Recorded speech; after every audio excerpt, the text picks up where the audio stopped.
You want to feel safe. You want to feel worthy. And the reason you want this is because deep down there's a part of you that knows that it's your natural state. Hello and welcome to the 50 Shades of Gender podcast. We get curious about all things gender, sex and sexuality, as well as relationships, feminism, the inclusive kind, mental health and kink, and all that makes us humans unique and diverse. From body positivity to body dysmorphia, it's all welcome here. If you like what we do and want to make a contribution, you can become a patron on Patreon. Visit patreon.com/50 Shades of Gender or buy us a coffee. Links are on the website. Now join us on a journey of inclusion, acceptance and respect. I'm your host, Esther Lemons. I am a cis-queer woman and my pronouns are she and her. This is an episode with a spiritual twist. I have a conversation with Oron through Medha. Medha is an intuitive energy healer and channeler, to be exact, a direct voice channel. Medha has a podcast called A Clear Perspective, where she shares the guidance that comes through from Oron in answer to people's questions. A channel or channeler is someone who could be considered a vessel for metaphysical energies, who brings through information or guidance. A direct voice channel like Medha allows the intended energy to flow through her and translates that into words in real time, as it were. Now you may be wondering, who is Oron? Medha says she hasn't found a good way of explaining this without it sounding like she's possessed, like accessing an altered state of consciousness, but she does say the following. When I'm channeling Oron, I feel the compassion and wisdom of the universe flowing through me. I get to feel how much the universe is there to love us, to support us, and to give us not necessarily everything we want, but everything that we're ready and willing to receive. As I understand it, channeling comes in many shapes and sizes, like humans, I guess. You may have come across the term clairsenses. Most people have heard of clairvoyance, which is when people get visions or visual guidance of some sort. This is only one clairsense, though, and each physical sense has its equivalent clairsense. Some people hear voices, which is a controversial one. It could be to do with mental health issues, but it could also be considered clairaudience. Some people feel things, which is called clairsentience, or know things, which is called claircognizance, and some people experience tastes or smells. A variety of energies can be channeled, including ancestors and deceased loved ones, spirit guides, angels, archangels, cosmic or galactic energies in the form of light language, or earth energies, nature, trees, animals, elementals, etc. One can also channel their own soul or higher self or inner being. Some people channel specific energies, beings, or entities, and others channel a variety of them. And it may be one particular being or a collective of energies. There is also a difference between conscious versus unconscious channels. Some people who channel feel like they are still present in some way, in the background perhaps, and they're aware of what's being said, and that's a conscious channel, whereas others feel like they go away for a bit and then come back with no recollection of what's been said until they may listen to the conversation again. These are unconscious channels. Channeling is a skill, something anyone can learn, rather than a gift bestowed on only a select few people. I feel like we all channel on some level. For example, an artist or writer getting inspiration, with a sense of it coming from another place or from somewhere beyond themselves, or an athlete being in the zone. Or you may be an intuitive person and you get a hunch of something, like a gut feeling of sorts. Now, I'm no expert on channeling, just like I'm not an expert on gender, but I do have my own experience of it. And for me, this feels normal, it feels natural. And I've realised relatively recently that I'm claircognizant and clairsentient and always have been. And to me, this means that I often get a sense of something, kind of like inspiration or an idea. And it's kind of like a light bulb, a knowing, but a knowing that goes beyond the thinking mind. Now, this may sound or feel scary or unnatural to you. However you feel about channeling is valid. That said, I invite you to give it a listen and see how it feels. Does it resonate or does it feel true? And like anything on the internet, don't take anything anyone says, channeled or otherwise, as gospel. Be discerning, take on board what feels true to you, and leave the rest. In recent years, I've come to know many folks who channel, and some resonate with me more than others. And I tend to just take from messages what feels right, and I leave the rest. The main question I ask myself is, does it feel like love? And the reason that resonates is because I believe that is the truth of who we are. So you will hear Oron speaking through Medha first for around 15 minutes, which means you'll hear them refer to Medha in the third person. After that, Medha and I have a chat about the session and some other things which I have included at the end. I also mention how I've sat down to channel on the subject of gender for myself, but I feel I haven't quite found the right words yet. Oron start by talking about what it takes for Medha to allow this energy to come through, and then about expansion and going beyond right and wrong, external and internal division, how truth lies on a spectrum, reclaiming your sense of self-worth, power versus force, coming into inner harmony, what self-love really is, and returning to wholeness. It was recorded on the 22nd of November 2021. Now over to Oron. We are here and ready, and before we invite you to ask your first question, we want to share with you some of the experience that Medha was undergoing in terms of connecting into us to allow this information and energy through. We have spoken about this before, and she still continues to be surprised at the dramatic, for her, differences in what has to happen inside of her to allow us to come through. She always had the idea before she became a channel in this more formal way that there was a set of things that she would have to do within herself to allow us through. And that keeps consistently changing for her. And what that means is that when she sits to allow us to come through, if she doesn't flow with the variety and the change in the energetics, she struggles to bring us through. Whereas if she relaxes into knowing that she has energetic discernment and does whatever she feels called to in that moment, the flow that is available is so delicious and powerful. And that is not just a lesson for channeling, but it is a lesson for life. You are all capable of discerning the energetics of all situations. And your instant connection to the energetics often provides you with information. And it is when you begin to doubt and wonder and fear and superimpose the idea of the right way, the right thing, the right decision, that you lose your faith and your ability to connect to the knowing that lies within you. And so we invite you all to play with this idea.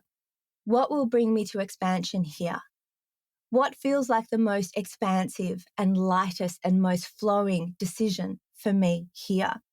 Allow yourself to let go of the idea of right and wrong, and you will find so many paths that are open to you that will take you to magical, exciting, amazing destinations that you cannot see when you have the blinkers of right and wrong. Do you have any questions? Always. Yes. A subject that is close to my heart is the subject of gender. And I did a session where I tried to tune in and channel myself on the purpose, I suppose, of a soul coming in with a challenging experience when it comes to gender. What is a source perspective on that? As you look around your planet now, particularly now in this time, you are able to see, sense, and perceive so much division. There is so much division that is present when you look externally. But what you will also find is there is a lot of internal division also for each of you as individuals. And as you each have that within yourself, the collective cannot but be a mirror of that. There is an intensity around division at present. My beliefs are more valid than your beliefs. What I think is more important and right than what you think. I'm right and you are wrong. This is evidence everywhere at present. And there is a big growth phase, that evolutionary period that humanity is entering into now. You have been building up to this for a long time. But the reason that there is so much division is because underlying it is a level of fear. The feeling that I am right and you are wrong only comes from a place of lack and fear and scarcity and defending of self against other. The truth is that there is more than just gender that lies on a spectrum. Most experiences lie upon a spectrum, and it is so divinely beautiful that you are each connected to your own experience in such a profound way. But the unintended consequence of that, or the thing that you need to deal with if you want to move towards harmony, is the fact that it sometimes stops you from being able to connect into what may be the possible experiences of others. And so there is some confusion around the idea of, is there an objective truth or is all truth subjective? And the truth is that too lies on a spectrum. But humanity, and particularly your minds, like to have the idea of right and wrong because it feels safer. Because if you know what right is and if you know what wrong is, you will not go wrong, and then things will go well for you. And as you clear up this fear of other and this divisive connection to your external world, as well as the divisive connection to your internal world that most of you have, because the truth is that most of you fight yourself always. Most of you have parts and areas of yourselves that you deem bad, and you try and cut out of yourself in order to expand, but that is not possible. And so that is also in the outer world as well as in the inner world. But your power does not lie in attempting to change your society by force. Your power also does not lie in attempting to change your inner experience by force, because force is not actually power. And so the people who have come forward and are having what you called a difficult experience when it comes to gender are some of the brave and powerful souls who are here to bust open the idea of division, the idea of right and wrong, the idea of it must be this way or that way. There are many of you here that are doing the same thing, not just in the realm of gender, but in many other areas of life. And those that are more fearful of other, because at the core of them lies a lack of safety and a need to fight for self and defend against, will fight and defend against the notion of other being more accepted in your wider society. And there is no problem here. You are all playing different roles in the process of evolution. Maida has discussed before how she was brought up in an environment where she had an abusive alcoholic mother who told her things like she was the worst thing that ever happened and she wished she'd never been born. And so Maida, for the longest period of time, had a really profound feeling of lack of self-worth, because she had the feeling that if your own mother, who is supposed to love you more than anyone, cannot love her, then she must be unlovable. As she moved through her process of life, she realized that people who had loving and adoring parents also had self-confidence issues. And that freed her to know that because of her previous experience, she wasn't bound to that idea, because that experience was being had by others who hadn't had her experience. And so her experience in the moment of feeling unlovable was not the direct and only consequence of what she had lived. There is a process that she underwent of reclaiming her sense of self-worth that she would not have done if she didn't lack the connection to her self-worth initially. And so what she has said herself, and is integrity energetically within her, is that she now knows her worth to a degree that she never could have if she hadn't had to reclaim it consciously. And so humanity is going through that process now of looking really deep into their relationships with personal power and collective power, and the acceptance rather than division and the fighting against other that is so evident on your planet now. This will evolve, but that does not mean that where you are is wrong. Where you are is part of the process of getting you to where you're going. And in the same way that Maida's process of reclaiming her self-worth now makes her someone that will not feel unworthy no matter what someone is saying to her, because she has reclaimed it consciously. As society, as you as individuals do this same process of accepting all of the spectrum of you inside of you, and therefore having the ability of accepting your brethren no matter where they are in the moment, and knowing that, we will say it a different way, rather than superimposing the idea of hurt people over lack of understanding, which is what some of you are attempting to do now. As you do the process of healing the aspects of yourself and really honestly coming into inner harmony and adoring the parts of you, even the parts of you that feel jealous and resentful, adoring them, healing them, integrating them, supporting them, bringing into the whole. As you learn to do that for yourself, you will be able to do that for your external society. And that is the process that you are currently undergoing. And it is not wrong. It is evolution. And it is a beautiful, beautiful thing. And the more you find yourself fighting against, the more you will be contributing to the division in your planet, in your collective, and in your personal experience of self. It's a beautiful thing. Yeah. It's interesting because when I hear stories, the more stories I hear and share from folks who are having a gender non-conforming experience, as it were, the more I recognize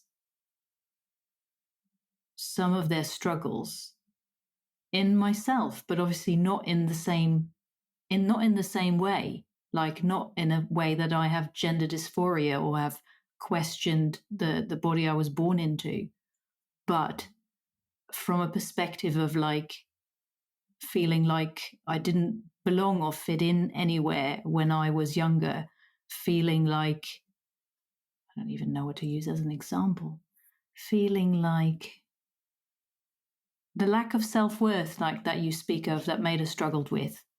It is something I have been becoming more aware of recently, just how much of societal conditioning has contributed, I suppose, without blaming, but more like understanding, contributing to a lack of self-worth and feeling like we're not enough.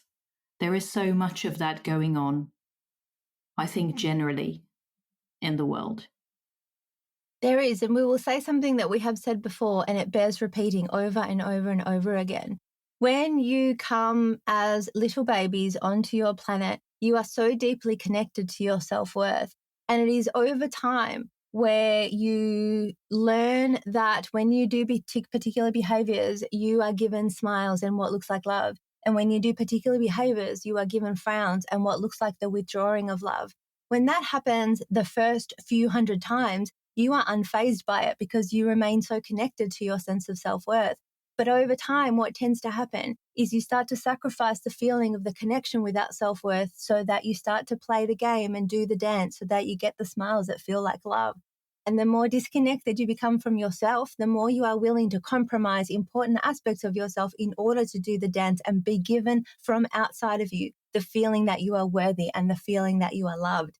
Again, society, humanity is going through a process of evolution. So we are not telling you this because we are deeming it wrong, but that is currently what is the most regular experience of humanity on your planet at present. There are obviously exceptions to this, but as you start to become more aware of it, the connection that you feel to the logic and the reason will help your mind to be able to soften into relaxing that need for external validation that is currently felt by most of you.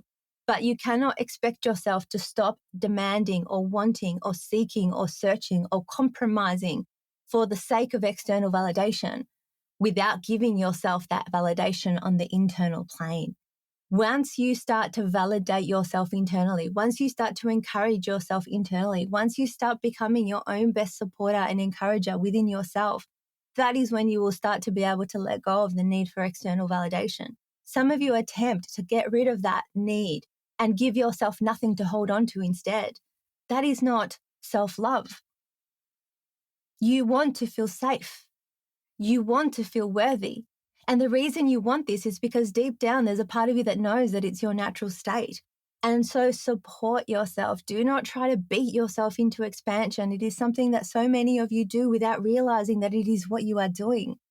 The path to the expanded version, the big impact, the relaxed living that feels joyful and like you are living life on purpose, the path to that is through self-love.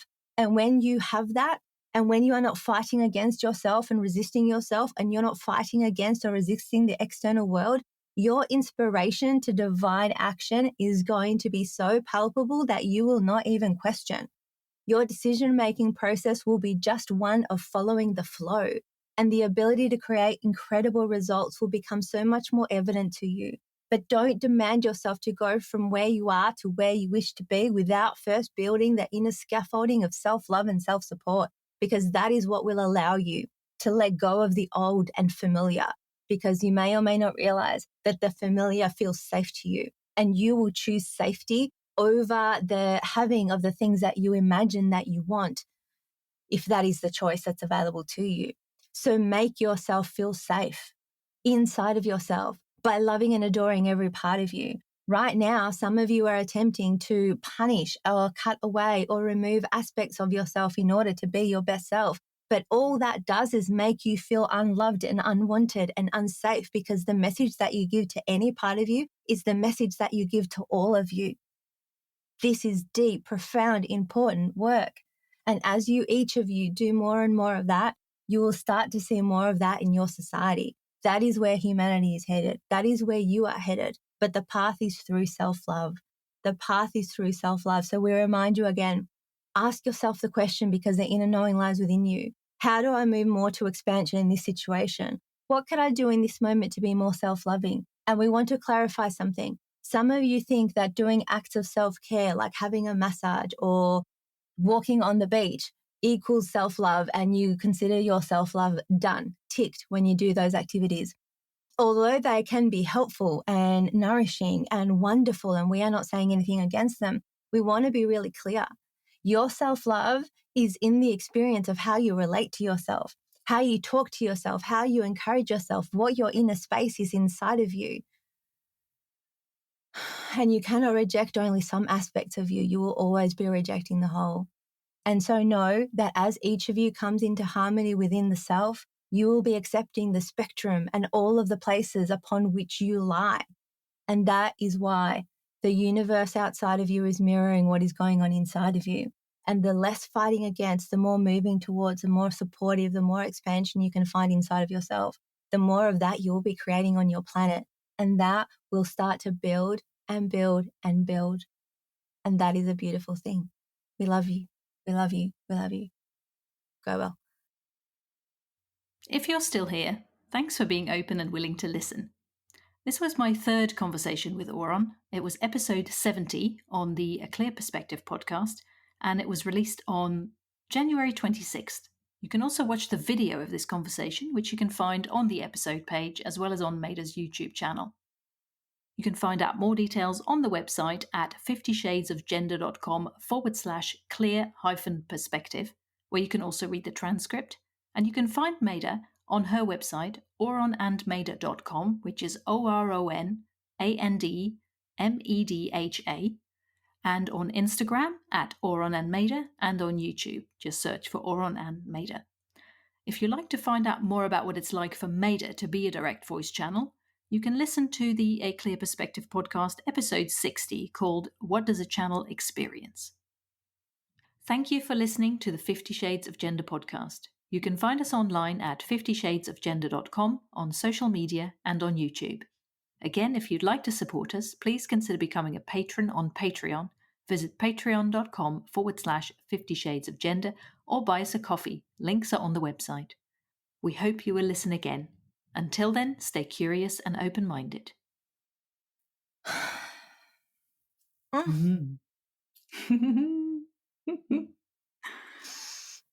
Welcome back. Thank you. Oh, that felt so beautiful in my heart. Yay. It's funny, I remember they talked about the connecting at the start. I was like, oh, hang on, what the fuck? Like, so what levers do I pull now? Like, what happens? Like, what? It's like starting fresh every time. It's been changing so much between sessions. And yeah, like they're right. It's like if I get stressed about it, like if I go, oh, hang on, I used to do it like this, like, and get attached to that old mode, like it blocks the flow, and it takes, like, this took longer for me to connect than normal because I had to go through the, because I just watched the session we had last time and then the one we had before, which was in February.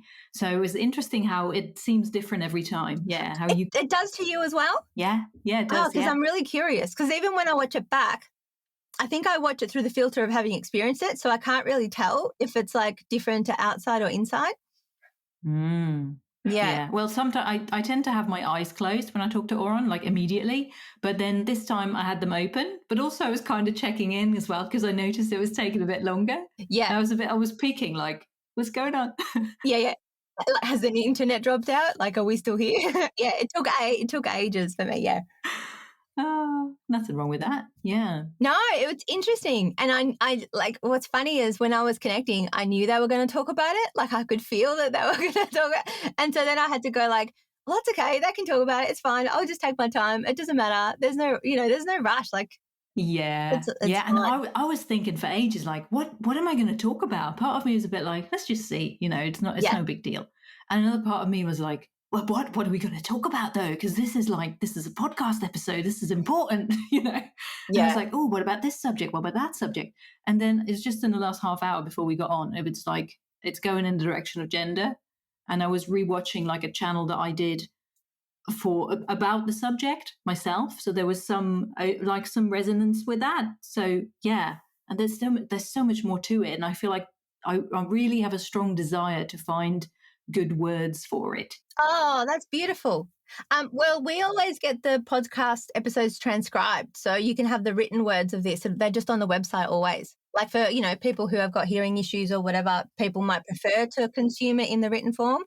So yeah, like the other episodes, the transcripts will be there. So if you want to have the written words, That's they're great. available. Yeah, and I link to it from my website anyway, so I've got all the episodes embedded. So yeah, I feel not greedy, but I was like, this is my third. It's my third. I'm really intuitive in who I invite. So sometimes I put out, we've got the group on Facebook, and sometimes I go, does anyone want to? I'm often surprised by how few people want to, but then I forget, like I'm not a very private person. And like, like I've shared my diaries on here and stuff before, but some people are. So in my head, I'd be like, why wouldn't everyone want to do it? But of course, everyone doesn't want to do it. And so Yeah, that's funny. I sometimes, mean, I'll be on every month if you ask me. Do you know what I mean? I'm like, yeah. And I would be the same. I would be the same, yeah. But sometimes, like, sometimes I get, like, we were chatting about something else and it just popped in my head. Does she want to do a podcast episode? Yes, she does. Like, perfect. And so sometimes I randomly ask specific people, and I've got no dramas about having been on it a few times. Like, if I was flooded, people, if you're watching, I always do want volunteer yourselves, because I'm not flooded with people. Like sometimes I'm like, oh, who can I get for next week? And so sometimes I get inspired to do episodes by myself, but that's more rare. Because I love the process of people asking questions I wouldn't ask. Like, I think that's really cool. Like, I wouldn't ask about gender, but that whole thing about division is fascinating because I'm seeing it playing out like around the vaccine, and it's yeah, like in everywhere. everything, it's like people are coming off the fence, and it's almost like it's not even about taking sides. It's just they're standing for something, like what they believe in, right? Yeah. And then it's just more clear. I think people have been on the fence, and like when someone's on the fence, you just don't know where they stand, really. Yeah. But once they get off the fence, you're like, oh, that's where you stand. And then you can either be like, oh, I'm with you, or like, oh, hang on a minute, that's not what I was expecting. I'm not with you at all. Yeah, but what's funny about it is I've seen this before working with clients. It feels like this. So there's like a pendulum, right? And so when you've got like an unhealthy behavior or something that's not optimal, it's like the pendulum stuck up here. And then before it corrects, it's like we go whoop, all the way over to the other side of the pendulum. And then it has to find balance at some point. So I feel like with what you're talking about, yeah, people might be off the fence, but they've got fucking clubs in their hands. You know what I mean? They're like it's so rah and intense, and I'm right and you're wrong, and like it's just so full on. And the problem is as well, when you get off the fence on either side, and if you're willing to talk to the other side rather than hold a club and want to go in Yeah. fighting, then it's almost like you're in a position where it's like a no-win situation, because then it's like your own side is like, how dare you? And the opposite side is like, I don't know. It's just, yeah, it's a very, like, coming off the fence is not everything, it's not all there is to it. Yeah, that's true. But also there is space for good conversations. Like I've had a couple of some really good conversations around it. And I haven't actually said what my stance is on the vaccination. I'm vaccinated. And lots of people expect me to not be. Lots of people think that, like, people would be shocked that I'm vaccinated, but I am. And that process for me was so intuitive. For ages, I thought I wasn't going to be vaccinated because I would tune in, like, close my eyes and go, am I getting the vaccine? And I'll be like, does the vaccine feel good to me? And it was like, no, for ages. So I'm like, okay. And then, like, all of a sudden I tuned in and, like, it was a yes. And I didn't act straight away. I was like, oh, really? Like, is this going to hold? Because it was so consistent for ages. But what I like about that is that I've learnt to check instead of just, well, it was such a strong no. Obviously, it's a no. But there's room for things to change. Yeah. So I can't tell you why. I had no interest in researching the vaccine at all. I was clear enough that it was a yes for me, and so then I got it. And it was also obviously there was no resistance to it because you had a really clear, you had no, like, yeah, not really any opinion about it. Maybe you were just like, let's tune in. It's like, oh, this is a surprise. So it's like, yeah, oh, all right. Yeah. And my guidance surprises me all the time. Like I'm often like guided now, but that took training in safety. Like that feeling of starting to trust myself in small amounts, which means that now I can trust myself in large amounts about scary stuff. Like there's no question. Like even if I'm getting a yes and you present me with all of this evidence of why that's a dumb decision, I'm going to still go with my yes. And same if it was a no, you But know? then it's a real yes, and you know it. So it doesn't come from like being swayed or like a fear based. Yeah. It was a real strength based, like a knowing based yes. Yeah. And And I've noticed, yeah. no, you go.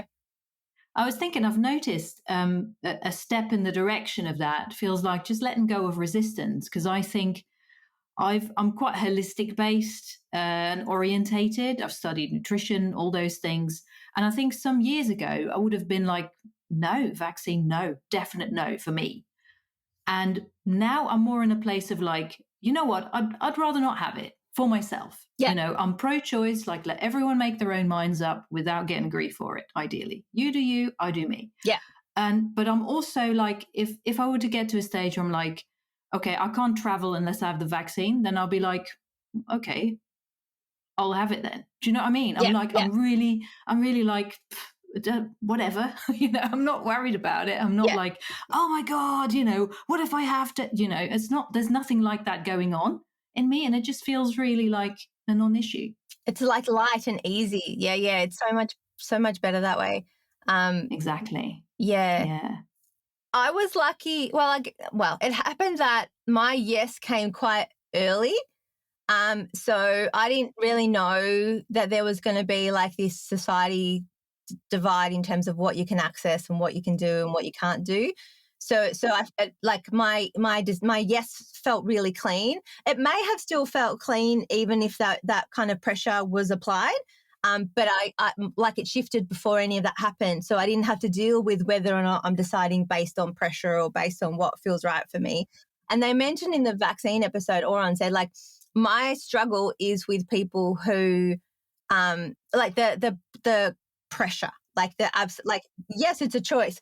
Yeah, it's a choice, but like you lose your livelihood or you can't go take your kids to the library anymore or you can't go here and you can't go there. So yeah, it's technically a choice. So but I also have been playing with not like standing for what I believe in, because that's the thing, like standing for something is really different to fighting against the opposite. Exactly. Yeah. Yeah. So we're doing things like, like there's people that I know that are unvaccinated, they're very welcome in my home. Like I'm not going to be going, you're only vaccinated people. And, whereas I've got clients and stuff who, their family is divided on the topic. And so they're not spending Christmas together. And there's all this kind of painful shit.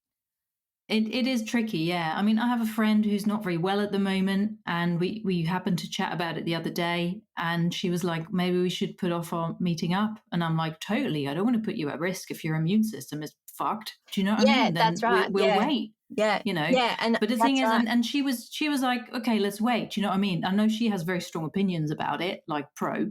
Yeah. And I'm like in this place where I am. I'm not anti, I'm just pro-choice. Yeah. So yeah, but I mean, if she were to be like, if she were to make an argument of it, then that would be challenging, and we might fall out over it. Yeah. But she's a bit like, right now, let's not meet up until I'm better and we can manage this differently. Yeah. So that's fair enough. That's fair enough. Yeah, that's the thing, because I can so see both sides. Like, I know people who have got parents who have got massively immune compromised situations where doctors are saying don't expose them to unvaccinated people.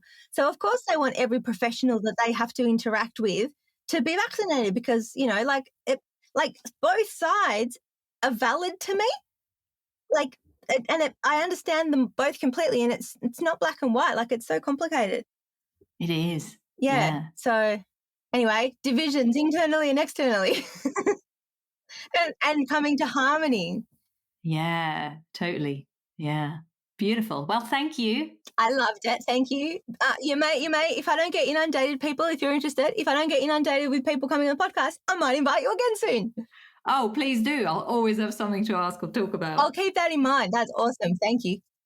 Thank you so much. Love it. Thank you. Take care. Bye. Bye.